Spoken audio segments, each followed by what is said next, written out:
Once upon a time in a small town named Willow Creek, there was a group of paranormal investigators known as the Ghost Finders. They were famous for their thrilling adventures, trying to uncover the mysteries of the unseen world. The team consisted of four brave members: Sarah, the fearless leader; Tom, the tech expert; Lisa, the sensitive who could feel spirits; and Jake, the skeptic who always questioned everything. One chilly night, they received an urgent call about a haunted old mansion on the outskirts of town. Many locals claimed to see strange lights and hear eerie sounds coming from the house. The team gathered at their headquarters to discuss their next move. Sarah pulled up a list of paranormal theories that could help them understand the phenomena better. The first theory focused on residual energy. This theory suggested that strong emotions from the past could leave behind an energy imprint that people might experience over time. Sarah thought it might explain the chilling feelings in the mansion. The second theory dealt with intelligent spirits. These were believed to be souls of people who have passed on, but still interact with the living. Lisa felt a strong connection to this idea and believed they might encounter an intelligent spirit during their investigation. The third theory revolved around the idea of portals. Some believed that certain locations could act as gateways to other dimensions. Tom was intrigued by this, wondering if the mansion was a portal to a different world. The fourth theory involved the concept of shadow people. These dark figures were said to appear in the peripheral vision of witnesses. Jake, despite being a skeptic, felt a shiver at the thought of possibly encountering one. The fifth theory discussed the role of animals as mediums. It was believed that pets could sense spirits and respond to them. Lisa mentioned how her cat sometimes acted strangely in their home. As they continued to discuss theories, they arrived at the sixth one: electromagnetic fields.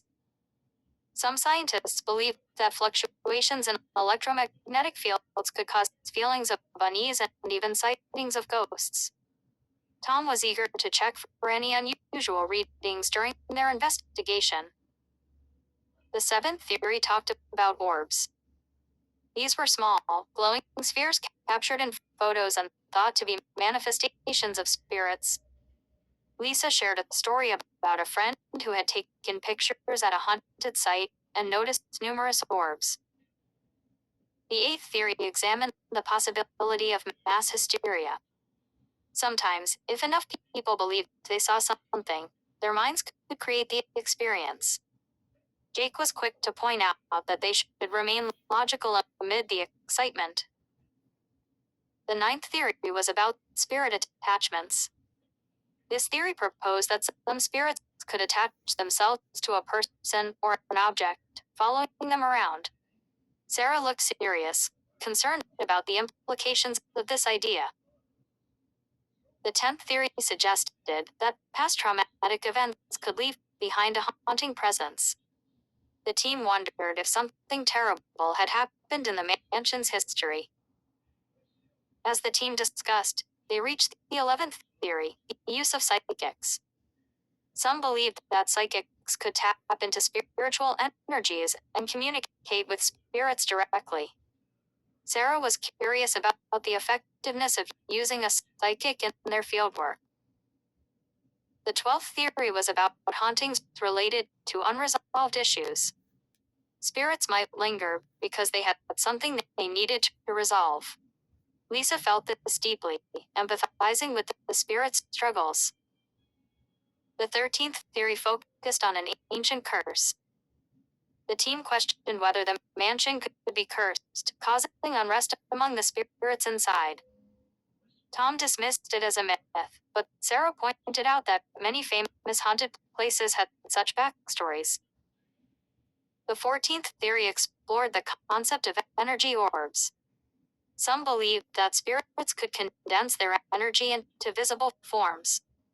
This idea excited Lisa, who hoped to capture evidence during their investigation. The 15th theory proposed that spirits could communicate through dreams. Some witnesses report receiving messages from spirits while asleep, adding another layer to their investigation plans. With their theories in hand, the ghost finders arrived at the old mansion.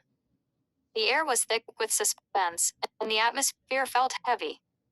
Sarah led her team inside, armed with cameras, EMF detectors, and the spirit box. As they explored room after room, they began to experience strange occurrences. The lights flickered, shadows danced along the walls, and a cold breeze rushed past them. Lisa closed her eyes, trying to feel the presence around them. Suddenly, they heard a whispering voice coming from the basement. The team exchanged fearful glances. Jake suggested they investigate further, driven by curiosity. They descended the creaking stairs with a flashlight illuminating their path. At the bottom, they found old photographs covered in dust. Lisa touched one, feeling an overwhelming sadness. The realization that these were once living people weighed heavily on her heart. Suddenly, a loud crash echoed through the basement, and the team jumped. Tom's EMF detector went haywire, spiking madly. The group huddled together as they realized they weren't alone. A shadow darted past them, leaving only a cold chill behind. "We need to leave," Jake exclaimed, now shaken. As they raced up the stairs, Sarah felt an inexplicable pull towards the shadows. "Wait, I can feel something," she shouted, but the others urged her to follow them outside. Once safely back in their van, they shared their experiences, filled with relief and thrill. They had encountered a myriad of paranormal theories, and the night had challenged their beliefs. Though they debated what they had seen and felt, they all agreed on one thing: the world held many mysteries waiting to be uncovered. And so, the Ghost Finders continued their adventure, forever seeking the next thrilling story that the unseen world had to offer.